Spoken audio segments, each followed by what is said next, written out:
શિયાળાની ઠંડીમાં સાંધાના અને સ્નાયુના દુખાવા વધી જાય છે. શું તમને એનું કારણ ખબર છે?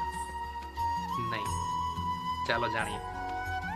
પહેલું કારણ, ઠંડીના લીધે સાંધા અને સ્નાયુની રક્તવાહિનીઓ સંકોચાઈ જાય છે, જેનાથી સાંધા અને સ્નાયુને લોહી ઓછી માત્રામાં પહોંચે છે, જેથી સ્નાયુ જકડાઈ જાય છે, સ્ટીફ થઈ જાય છે.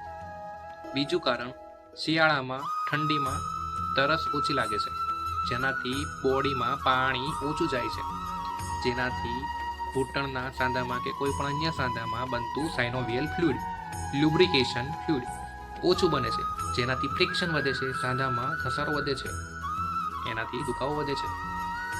ત્રીજું કારણ, શિયાળાની ઠંડીમાં લોકો એક્ટિવિટી ઓછી કરે છે, કસરત ઓછી કરે છે, જેનાથી બોડી સ્ટીફ થઈ જાય છે.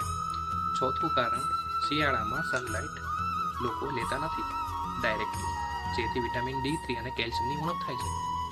પાંચમું કારણ, શિયાળાની ઠંડીમાં ભૂખ વધારે લાગે છે, એક્ટિવિટી ઓછી હોય છે, જેનાથી શરીરનું વજન વધારે વધે છે, જે ઇનડાયરેક્ટલી દુખાવાનું કારણ બને છે. શેના કામની વાત? મોકલી દો તમારા મિત્રોને.